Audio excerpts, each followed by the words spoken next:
doang, ngikutin aja program mereka. Itinerary-nya ketika di Kapadokia ngapain, nanti hari pertama kemana, hari kedua kemana, dibawa jalan kemana, nanti makannya di restoran lokal yang mana. Mudah, kita tinggal ngikutin doang sehingga perjalanan kita nyaman dan bisa menikmati. Kebayang nggak kalau misalnya saya travelingnya di kota yang saya belum kenal, terlalu backpackeran. Yang pertama tadi udah bete gara-gara ganti terminal pesawat. Bete lagi ternyata cuman 10 kilo, nggak 20 kilo bagasi. Bete lagi pas keluar turun landing di Kapadokia, ternyata harus naik taksi dulu jauh 1 jam ke Goreme, kota tempat wisatanya. Belum lagi nanti nyari-nyari hotel go show gitu kan lebih mahal daripada pesan duluan lewat agent segala macam. Pokoknya banyak BT-nya lah, sehingga nggak maksimal. Begitu juga dengan siyahatul Ramadan, traveling bulan Ramadan. Dari awal sekarang nih, coba kita tentuin travel agent mana yang kita bakal pakai jasanya untuk traveling Ramadan kita. Apa maksudnya Ustadz? Pilih masjid, pilih komunitas, pilih program Ramadan mana yang paling cocok buat kita, yang udah banyak banget di Bandung. Ada Al-Latif, ada Istiqomah, ada Salman, ada Al-Murabbi, ada Habibur Rahman, ada Al-Hidayah Arcamanik, ada di mana-mana dah pokoknya. Kita tinggal pilih travel agent Ramadan ini mana yang itinerary-nya paling cocok sama kita, yang mungkin kalau emang ada biaya infak untuk operasional rate-nya berapa, yang mungkin juga siapa pembimbingnya di situ. Sehingga dengan travel agent Ramadan kita tinggal ngikutin aja itinerary-nya, itinerary khataman 30 juz, itinerary misalnya nanti ada program belajar Al-Quran, belajar hadis, belajar apa, itinerary itikaf, itinerary apa, kita tinggal milih di antara travel agent. Ini lebih mudah buat Ramadan kita daripada kita Ramadannya backpackeran. Kalau Ramadan backpacker sendiri tuh banyak nanti bingungnya, ini ngapain lagi ya, ini gimana, dan nggak ada yang mensupport kita, nggak ada yang mementoring kita. Tetap berjamaah itu lebih berkah daripada sendiri.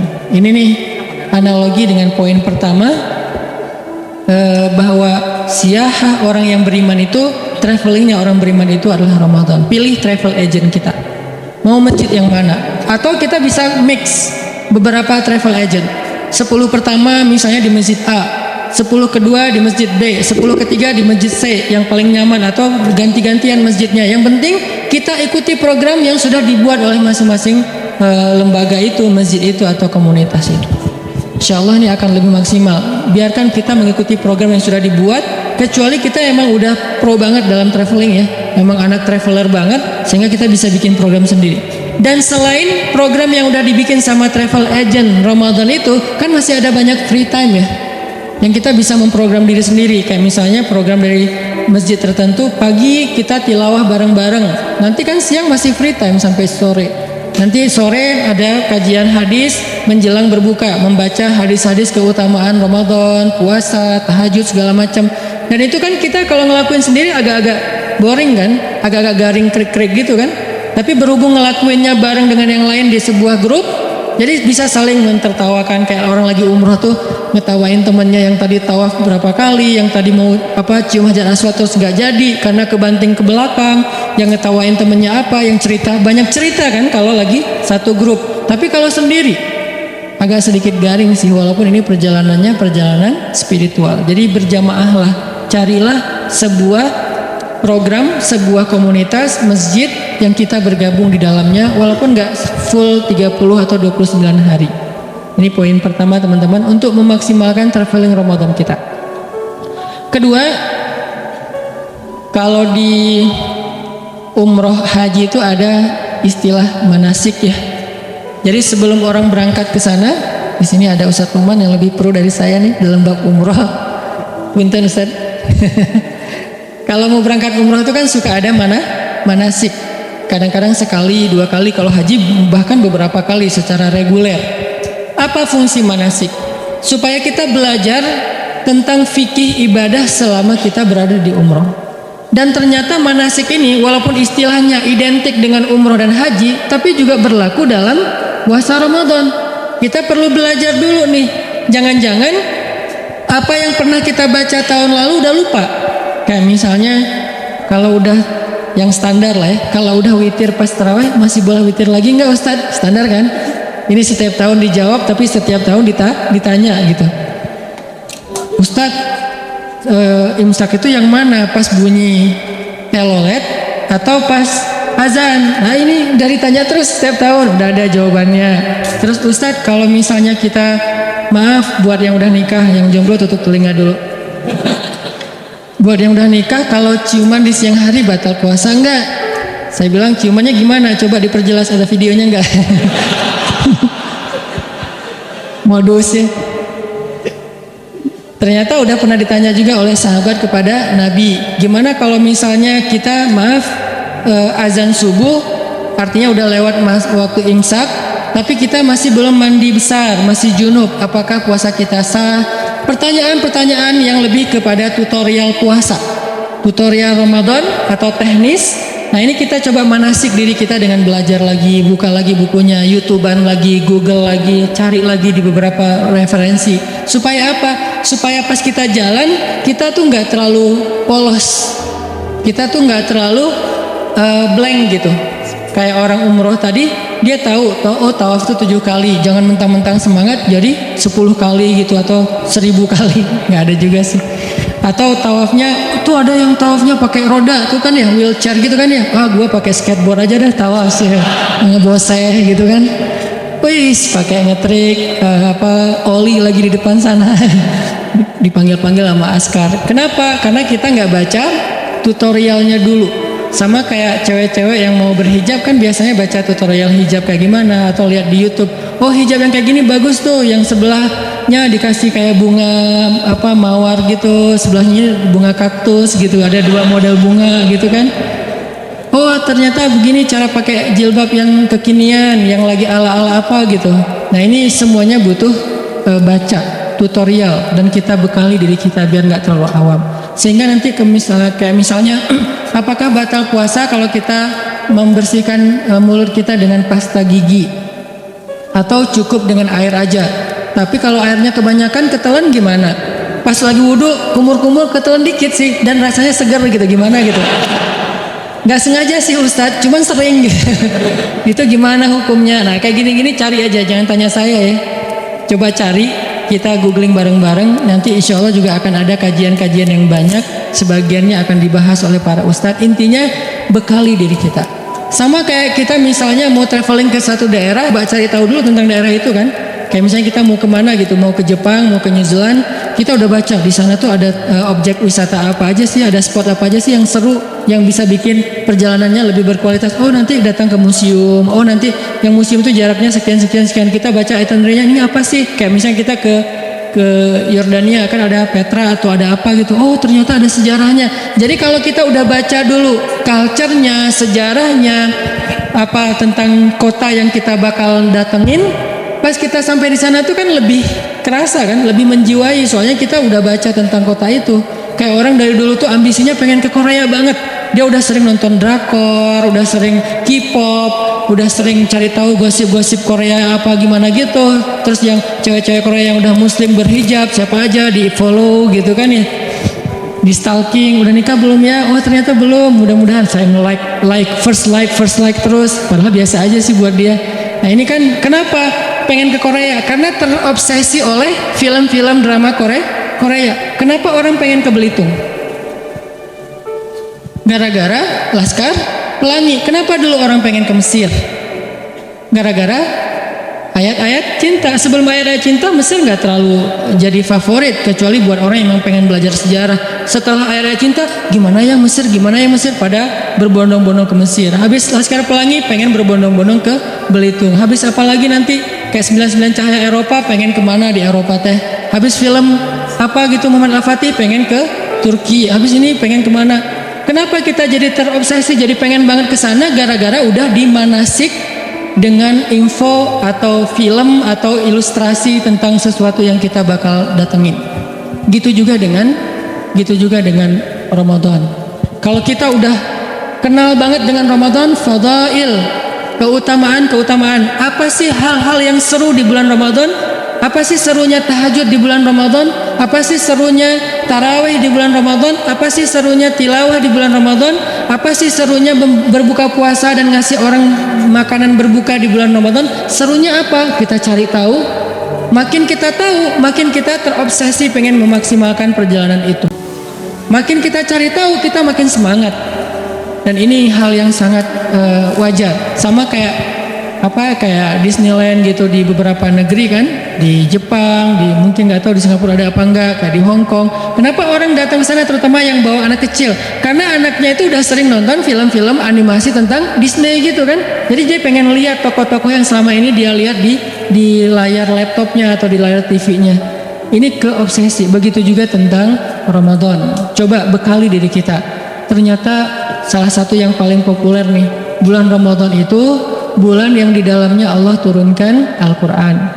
Ini standar judul, tapi coba gali lagi kalimat ini. Gimana sih proses turunnya Al-Quran? Gimana sih kronologis turunnya Al-Quran? Gimana sih adegan turunnya Al-Quran? Siapa aja sih yang bawa Al-Quran? Gimana? Siapa malaikat-malaikat yang membawa Al-Quran? Malaikat pembawa Al-Quran itu dalam Al-Quran disebut dengan malaikat safaroh kiramim baroroh. Apa arti safaroh? Brand ambassador. Jadi malaikat juga ada duta-duta. Nah, duta-duta malaikat itu disebut dengan safaroh, safir. Atau yang melakukan perjalanan disebut musafir. Itu dari kata yang sama. Safaroh artinya duta. Jadi malaikat ternyata ada yang khusus bertugas cuman sebagai duta Al-Quran. Dan itu bukan satu zat, bukan satu malaikat, bukan cuma Jibril. Jibril itu kayak icon mereka. Tapi gengnya tuh, dalam grup WA mereka tuh banyak banget membernya. Dan itu grup WA-nya, adminnya emang Jibril sih. Tapi anggotanya, membernya itu semua malaikat-malaikat keren. Safaroh, kiramim baroroh, wibawa semua tuh malaikat. Kalau mereka udah turun dari langit, malaikat yang lain semuanya terkesima. Jadi kayak konvoi cowok-cowok keren gitu. Kan malaikat tuh kayak kalau diijilmakan sebagai laki-laki, fatamatssalalaha basyaron sawiya. Kalau jadi cowok, itu cowok yang Allah aja bilang keren. Bukan cewek-cewek yang bilang keren nih. Kalau kita kan standar kerennya agak rendah nih. Siapa aja keren di mata kita kan? Keren. Mungkin sebagiannya jujur, sebagiannya basa-basi. Saudara keren ya, basa-basi. Tapi ada juga sih yang jujur. Istri. Maaf ya. Nah, kalau malaikat yang bilang kerennya siapa? Allah. Allah sendiri yang bilang fatamatsalaha basyaron sawiya. Siapa lagi yang bilang malaikat itu keren? Umar itu kan orangnya standarnya tinggi ya. Dia nggak akan gampang takjub sama fisik laki-laki kalau nggak ideal banget. Tuh Umar tuh, karena dia sendiri udah keren. Jadi orang yang keren kan kadang-kadang standarnya lebih tinggi. Pas datang Jibril menjelma sebagai laki-laki menemui Nabi dalam hadis iman, Islam, ihsan kayak gitu-gitu, Umar itu nggak ngomong loh. Kalau bahasa orang Sunda mungkin walaupun nggak kayak gitu, kayak orang yang terkesima banget. Saking terkesima mungkin kalau ada kita di situ udah calangapan gitu mah. Jibril. Waktu itu belum dikasih tahu kalau itu Jibril. Panggilan kerennya tuh Gabriel _ malaikat gitu kan ya. Datang Nabi, Jibril, terus duduk, lututnya bertaut dengan lutut Nabi. Itu kan keren banget ya. Salah satu cara private belajar tuh kayak gitu, berdua, lututnya bertaut. Jibril nanya sesuatu, Nabi menjawab, dibenarkan, ditanya, menjawab, dibenarkan. Pas laki-laki itu udah pulang, Umar diam aja sampai Nabi bilang, Umar tahu nggak itu siapa? Siapa ya Rasul? Itu Jibril. Tahu gitu tadi selfie, minta tanda tangan apa gitu. Kalau kita ya, ternyata dia Jibril. Wah, para sahabat terkesima. Emang keren banget. Wajar kalau Maryam aja kaget. Maryam itu kan nggak tertarik sama cowok ya. Saking mulianya, saking solehanya, di list kontak handphonenya Maryam tuh nggak ada nama cowok loh kecuali 3. Ayahnya Imran, pamannya Zakaria, dan anaknya Isa. 3 doang yang dia kontak. Yang lain tuh nggak ada nama cowok. Kalau kita mungkin nggak ada juga, tapi PP-nya cowok, namanya cewek gitu. Itu salah satu modus zaman old lah. Sekarang udah nggak, lebih vulgar. Terus Maryam aja kaget, dan kagetnya Maryam ngapain? Tahu kan? A'udzu birrahmani minka in kunta taqiyya. Kalau bahasa singkatnya itu kan kepanjangan nih, masa kaget panjang gitu kan ya? Kaget, auzubillah, panjang gitu. Itu kaget orang soleh, orang berilmu. Kalau kaget kita kan cuma satu kata, atau minimal auzubillah. Ngelihat Jibril sampai bilang auzubillah itu sesuatu banget loh. Karena buat Maryam, auzubillah Maryam, kalau kita tuh wow. Versi Maryam auzubillah, versi kita wow, itu auzubillahnya versi Maryam. Karena dia soleh, dia nggak bilang wow, dia bilang auzubillah. Itu safaroh, malaikat itu turun membawa Al-Quran. Yang bawanya siapa? Jibril. Jadi kayak pas Kibra itu kan ya, ada yang tim 8, ada yang tim berapa? 17, ada yang tim 45 gitu-gitu kan. Nah, malaikat juga gitu, ada yang membawa Al-Qur'annya yaitu Jibril, ada yang mengiringinya ring 1, ring 2, ring 3 segala macam. Dan itu bahasa Al-Qur'annya apa? Tanazzalul malaikah. Tanazzal artinya malaikat itu turunnya berkelompok-kelompok. Kelompok apa? Tim 8, kelompok tim 17, kelompok tim 45, kelompok tanazzal turun berkelompok-kelompok berangsur-angsur waruh dan Jibril. Jibril itu diistilahkan dengan Ruhul Kudus, roh yang suci yaitu Jibril. Artinya ketika Jibril membawa Al-Quran turun ke dunia, itu diiringi oleh barisan malaikat yang konvoi dari langit pertama sampai langit ke-7. Dan di antara tangga-tangga langit itulah Jibril turun satu tangga demi satu tangga membawa Al-Quran yang mulia. Dan setiap Al-Quran lewat, para malaikat semuanya ta'zim, menghormati lewatnya Al-Quran. Semuanya menunduk di depan Al-Quran yang lewat. Dan la yamassuhu illal mutahharun. Tidak ada yang bisa menyentuh itu kecuali yang suci, yaitu para malaikat. Sebagian tafsir, walaupun ada dua versi tafsir. Kemudian Jibril datang kepada Rasulullah SAW, mengilhamkan, mengajarkan Al-Quran ini kepada Rasul. Dan bisa dibilang teman-teman, Rasulullah itu ujian hafalan Al-Quran beliau itu di bulan Ramadan. Setiap datang bulan Ramadan, setelah Al-Quran udah turun sekian banyak, Jibril selalu memurojaahi. Murojaahi itu istilah orang-orang hafiz, ujian gitu atau ngulang hafalan. Itu bulan Ramadan, Jibril datang, Muhammad coba store hafalan. Nabi Muhammad store dan gak ada yang salah. Udah selesai khatam, Jibril naik lagi. Jadi setiap bulan Ramadan Jibril mengevaluasi hafalan Qurannya Rasulullah Sallallahu Alaihi Wasallam. Makanya Jibril itu bisa dibilang kayak mentornya Nabi, sahabat soulmate-nya Nabi banget, temannya Nabi banget, yang mencintai Nabi banget. Apa ayat bahwa Jibril itu mentornya Nabi? Allamahu syadidul quwa dzu mirratin fastawa. Al-Quran yang diajarkan kepada Muhammad oleh malaikat yang syadidul quwa, malaikat yang keras, malaikat yang perkasa. Dzumirrah, malaikat yang memiliki wibawa. Gimana wibawanya Jibril? Ya kayak manusia, kalau orang yang wibawa lagi ngomong kan yang lain diem ya. Jibril kalau ngomong, malaikat yang lain diem. Kalau Jibril lewat, malaikat lain Jibril pada bisik-bisik gitu. Saking kerennya Jibril. Dan Jibril ini punya geng. Ring satunya, siapa ring satunya Jibril? Dulu iblis sebelum dia berkhianat. Setelah dia berkhianat, Allah laknat, diganti oleh para anbiya. Dan puncaknya Rasulullah SAW. Dan Jibril sama Rasulullah itu saling mencintai karena Allah, teman banget.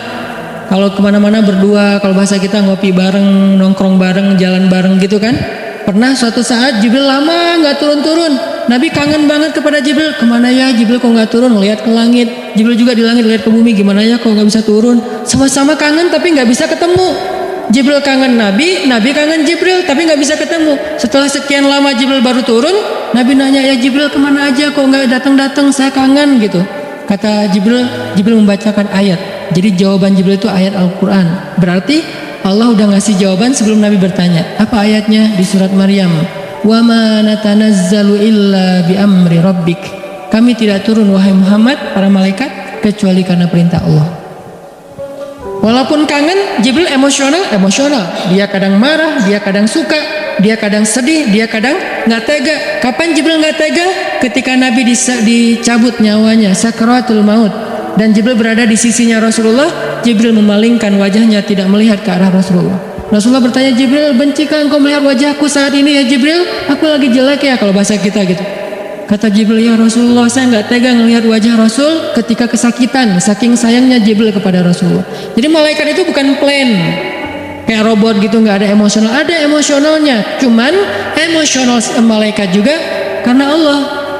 La ya'sunallaha ma amarahum wa yaf'aluna ma yu'marun. Mereka nggak pernah bermaksiat, termasuk dalam perasaannya, suka, benci.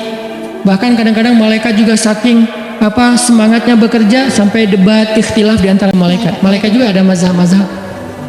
Mana malaikat mazhab? Itu yang kasus membunuh 100 orang, terus dia meninggal di tengah jalan, datang 2 malaikat beda mazhab kan. Yang satu bilang, "Ini bawa surga nih, enak aja kan dia banyak dosa, tapi kan dia udah tobat, tapi kan dia belum selesai tobatnya, banyak rame." Akhirnya Allah menengahi di antara pertikaian 2 malaikat. Artinya malaikat ini punya emosi. Cuman emosinya itu nggak kayak kita, yang bapernya baper subjektif, dikit-dikit baper, misalnya yang marahnya nggak jelas alasannya apa, yang cintanya cinta buta, dan segala macam lah. Kalau malaikat kayak gitu. Jadi malaikat cinta sama Rasul tapi nggak bisa ketemu. Wa ma natanazzalu illa bi amri rabbik. Kita imajinasikan suasana ketika Ramadan turun Al-Quran supaya kita tahu bulan Ramadan ini bulan yang di langit tuh sibuk banget loh. Malam Ramadan pertama di langit itu hiruk pikuknya tuh luar biasa, euforianya tuh luar biasa, gembira semua langit tuh. Sampai surga dibukain satu pintu yang tidak dibuka kecuali di bulan Ramadan. Dan pohon-pohon di surga itu dihias oleh Allah seperti kita menghias taman dengan lampu-lampu di atas pohon. Jadi surga di bulan Ramadan itu kelap-kelip, indah sekali. Tanpa itu aja udah indah surga teh. Saking indahnya surga, Nabi kan pernah melihat surga ketika lagi sholat ya, kalau nggak salah lagi sholat gerhana matahari. Allahu Akbar, tring gitu. Allah buka tabir, kalau bahasa kita itu dikasih kayak 4D gitu kan. Tiba-tiba Nabi ngelihat sesuatu yang lain. Allah bukakan tabir hijab surga sehingga Nabi melihat surga dari jarak yang sangat dekat. Saking dekatnya seolah-olah hanya dengan melangkah beliau bisa metik buah anggur di dalam surga. Nabi lagi sholat nih, Allah bukakan hijab, Nabi ngelihat surga, ada anggur yang bergelantungan dan gemes banget pengen dipetik saking kerennya nih anggur, saking ranum banget. Nabi berjalan lagi sholat menuju ke depan dan pengen ngeraih anggur. Lalu Allah tutup hijab itu, dibukalah hijab neraka. Nabi langsung mundur ke belakang sampai mentok ke sahabat di shaf pertama karena melihat isi neraka. Ini artinya surga nggak dihias saja tuh udah keren. Nggak dihias saja Allah sampai mengatakan bahasa-bahasa tentang surga itu di dalamnya lu'lu, marjan, segala macam, di dalamnya ada banyak perhiasan-perhiasan. Belum lagi nanti bahasanya mudhammatan. Ada jenis surga yang hijau tua. Surga hijau tua maksudnya apa? Surga yang lebat dengan pohon-pohonnya. Ini berarti surga kayak Amazon kalau di dunia. Hutannya lebat banget dan itu buat anak-anak yang anak-anak gunung lah ya. Yang senang-senang gunung tuh ada mudhammatan ayatnya.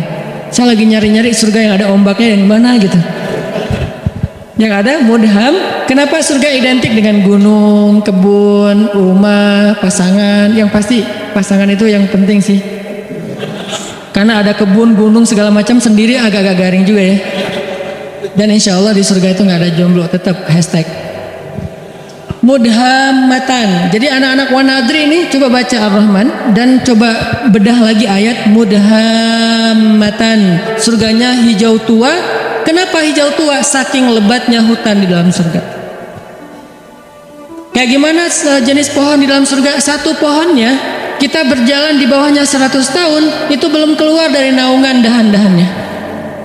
Kan di daerah Taman Sari gitu kan ada pohon-pohon yang kebun binatang yang gede banget ya, melintasi jalan. Itu baru di dunia aja udah kayak gitu pohon, gimana di surga. Sehingga kalau kita berjalan di bawahnya 100 tahun naik onta nih 100 tahun belum keluar dari dahan atau naungan keteduhan satu pohon doang. Makanya disebut mudhammatan, hijau tua, lebat banget. Siapa yang ada di sana? Itu tempat spot buat berburu. Karena salah satu hobi nanti penghuni surga, terutama yang cowok-cowok, berburu. Cewek-cewek nemenin cowoknya berburu. Berburu kita udah, dan berburunya udah jago, bukan meleset-meleset wae. Jadi nggak seru juga kan? Meleset akhirnya stres. Kenapa nggak dapat buruan? Masa di surga stres gitu? Pastilah. Nanti kalau yang tadi main air pasti udah jadi tiba-tiba jadi kayak Kelly Slater gitu, tiba-tiba jadi main di barrel gitu, udah jago pro surfer gitu. Karena di sana tuh udah nggak ada lagi yang setengah-setengah, semuanya jadi pro. La khaufun alaihim walah. Nah, gambaran emosional perasaan manusia di dalam surga, la khaufun alaihim walahum yahzanun. Enggak ada lagi rasa takut, khawatir, dan enggak ada lagi rasa kecewa atau sedih. Terus gambaran rumah dalam surga, rumah yang tidak ada teriakan di dalamnya dan tidak ada ucapan-ucapan tercela. Itu rumah surga. Sakinah mawadahnya surga itu nggak ada teriakan, nggak ada ucapan tercela. Setiap hari yang kita dengar dari pasangan kita kalimat yang indah. Pasangan kita nggak mungkin ngecewain kita di surga. Kalau di dunia kadang manyun, wajar lah ya. Kadang salah ngomong, wajar manusia. Tapi di surga nggak ada yang kayak gitu. Semuanya nikmat. Dan malam Ramadan, surga yang indah itu Allah hias. Jadi kita bayangkan, kita imajinasikan. Kenapa Nabi ngomong sedetail ini? Supaya kita berimajinasi tentang keadaan Ramadan. Sampai yang saya pernah cerita, Nabi pernah Allah perlihatkan surga dalam mimpi kan? Dan mimpinya Nabi itu bagian dari mi'rajnya beliau naik ke langit, melihat sebuah istana yang indah. Istananya tembus pandang, jadi kayak kaca gitu. Kemudian di dalam istana, di sebelah istana itu ada seorang cewek lagi main ayunan. Terus Nabi nanya kepada Jibril, itu cewek itu siapa? Itu rumah siapa? Rumah Umar. Langsung Nabi memalingkan wajahnya karena ternyata itu istrinya Umar. Ini menunjukkan bahwa surga itu real teman-teman. Dan sekarang udah ada. Surga itu bukan diciptakan nanti setelah kiamat, enggak. Surga itu salah satu di antara ciptaan-ciptaan Allah yang awal. Jadi awalun juga tuh surga, neraka, al-qalam yang kayak gitu-gitu tuh awalun loh, yang awal-awal diciptakan. Jadi surga sekarang udah ada, cuman beda dimensi sama kita. Kalau Allah berkehendak, kita hanya perlu waktu beberapa detik untuk sampai ke sana, kayak Nabi berisra dan mi'raj. Beda dimensi dengan kita. Jadi suasananya udah ada, nyanyian surganya udah ada, yang isi dari lirik nyanyiannya apa? Salaman salam, salaman salam. Semua nyanyiannya kalimatnya adalah keselamatan, baik. Nggak ada kalimat-kalimat yang jelek di dalamnya. Ini artinya Ramadan adalah bulan yang sangat istimewa di sisi Allah, sehingga kita hayati itu teman-teman. Itu yang kedua. Yang ketiga yang ada 4 yang kita cari dalam traveling. Yang ketiga adalah bangun mood. Karena kalau kita traveling nggak ngejaga mood, itu biasanya juga tadi garing kan. Walaupun tempatnya keren, fasilitasnya bagus, itinerary-nya udah lengkap banget, tapi karena kita nggak mood. Kenapa nggak mood? Bisa jadi tadi sakit hati, baper, bete, ada haters di followers kita, ada yang komen negatif ke kita di akun. Sesuatu yang simple banget tapi bisa bikin mood kita hilang, kan nggak nyaman lagi ya perjalanan. Kebayang nggak sih kalau orang lagi umroh, lagi traveling suami istri, yang tadinya niatnya pengen honeymoon, tiba-tiba kayak ada sedikit keributan gitu di dalam hotel, bertengkar, akhirnya yang satu tidur di lantai di sofa, satu lagi tidur di kasur, atau pas keluar makan sarapan keluar sendiri-sendiri, terus pas jalannya masing-masing sendiri-sendiri, nggak saling menyapa. Buat apa traveling kalau kayak gitu, kan nggak nyaman banget nih.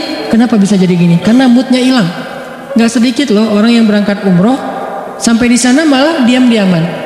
Yang tadinya udah happy-happyan, kita umroh pertama nih berdua, sampai di sana ada masalah sepele, akhirnya diam-diaman. Mungkin masalah sepelenya apa? Katanya tadi nungguin saya di pintu, saya tungguin lama, ternyata udah makan duluan di hotel, akhirnya ngambek misalnya. Katanya mau umroh mau tawaf bareng, tapi kok kamu pergi duluan sama teman-teman, akhirnya ngambek. Bisa ada apa aja yang bisa bikin mood kita drop. Gitu juga Ramadan. Mood Ramadan sangat ditentuin dengan keadaan dalam hati kita. Gimana supaya hati kita selalu mood imannya baik buat ibadah-ibadah Ramadan? Banyak istighfar teman-teman. Karena yang bikin mood iman kita drop, dosa. Saya selalu ngulang-ulang kalimat dari ulama, min awwalil khair an tatrukas syarr. Awal dari semua kebaikan itu tinggalin dosa. Salah satu cara ninggalin dosa, istighfar. Sehingga kalau kita membiasakan istighfar, insya Allah mood kita tuh naik lagi tuh. Istighfar tuh kayak charging. Jadi makin sering kita istighfar, makin naik persentase mood kita. Sehingga ketika puncaknya mood kita lagi ngejos banget, itu semua ibadah itu ringan loh. Sholat 1 juz ringan, malah dianggap kok 1 juz sih, bukan 10 juz sih. Pas 10 juz kok 10 juz sih, nggak khatam sekalian. Wah ngeri nih. Sholat tahajud udah dia taraweh plus tahajud lagi, walaupun ada mazahib lah ya. Dia tahajud lagi di rumah. Kalau tadi kenapa tahajud lagi? Soalnya tadi kan tarawihnya crowd, saya pengen tahajud berdua. Boleh nggak gandengan? Allah. nggak boleh. Rasul juga yang paling romantis nggak gitu-gitu amat gitu kan ya. Oh ya udah deketan aja deh, jangan jauh-jauh tuh, deketan lagi. Kenapa sih harus deketan? Soalnya kalau kamu jauh hafalan saya suka lupa. Udah deketan tetap lupa. Jadi semangat banget gitu, pengen tahajud semangat, pengen ngasih makan orang berbuka semangat, tilawah semangat, apa aja lah pokoknya kebaikan-kebaikan karena moodnya lagi dapat istighfar. Dan yang terakhir yang keempat, ini juga penting teman-teman, kita tuh traveling tuh akan bakal jadi fun dan enjoy banget kalau kita perginya dengan seorang teman, partner traveling yang sehobi sama kita. Itu bakalan enjoy banget. Misalnya yang seneng di air, kebayang gak sih kita traveling ke laut sama teman kita yang takut hitam? Bete banget kan? Nyemplung yuk. Malas hitam gitu. Kalau saya kan emang gak takut hitam karena udah kagok kan. Ya udah sekalian lah gitu. Saya gitu nggak gitu juga tetap aja dibilang hitam. Ya udah kagok lah sekalian hitam gitu. Walaupun tetap rempong pakai segala macam. Apa? Biar nggak bertambah daripada nanti nggak dibukain pintu sama istri. Soalnya nggak kenal siapa sih ini.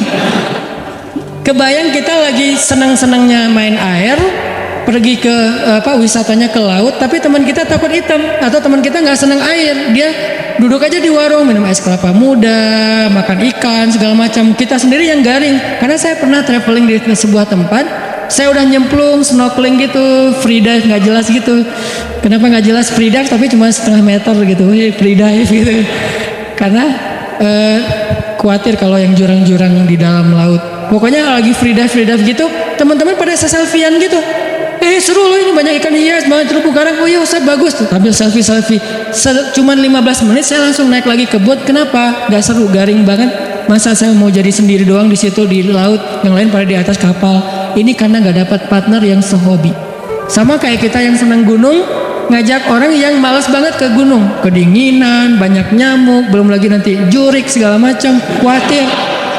Masa mau, saya mau ke belakang, terus bangunin kita, kenapa? Takut gitu kan ya, kan nggak seru banget kan? Belum lagi dia lebay gitu orangnya ke gunung kayak nonton film horor, dikit-dikit peluk gitu. Ya kalau itu pasangan, kalau teman kos-kosan gitu kan geli ya. Ini nggak sehobi nih sama kita nih ke gunungnya, jadi nggak akan nyaman perjalanan kita trip ke gunung. Atau yang ke mall, saya sering merhatiin nih kalau lagi nganterin istri ke mall, apalagi mallnya yang agak-agak rame gitu kayak pasar baru ya. Saya kalau datang ke tempat-tempat yang crowd gitu, saya perhatiin apa? Wajah bapak-bapak. Itu semuanya kerung gitu. Ibu-ibunya beda banget nih ekspresi antara ibu-ibu sama bapak-bapak kalau di mall teh. Apalagi mallnya yang pasar-pasar gitu kan, bapak-bapaknya sambil bawa dagang bawa-bawaan gitu istrinya ya. Istrinya kan nggak bawa jadi nggak berasa belanja banyak kan, kayak free gitu. Belum ada apa-apa yang dibeli. Si bapaknya ini apa? Makanya kan ada sunnah Nabi dalam sunnah berbelanja. Salah satunya apa? Suatu hari Nabi lagi belanja bareng dengan Abu Hurairah, ditemenin gitu. Pas Nabi udah beli sesuatu, Abu Hurairah pengen ngambil. Ya Rasul, biar saya bawa. Kata Nabi, seorang yang belanja membawa belanjaannya sendiri. Itu sunnah belanja. Kenapa kita bawa belanjaan sendiri? Biar tahu kalau kita udah belanja banyak. Kalau yang bawanya supir, suami atau siapa gitu, kita nggak tahu. Makanya belanja bawaan sendiri. Udah banyak akhirnya males gitu kan. Atau naruh dulu di bagasi mobil, balik lagi. Tetap aja. Itu wajah bapak-bapak tuh rata-rata tuh bete banget loh. Kalau di tempat-tempat crowd gitu ya, semuanya pada bete. Kalau seandainya mereka bisa memilih, cuman nggak dikasih pilihan sama istrinya. Seandainya bisa memilih, pasti mereka mau mojok di mana gitu, ngopi. Kalau udah dikasih kopi, udah langsung cenghar lagi kan ya. Wah kopi nih.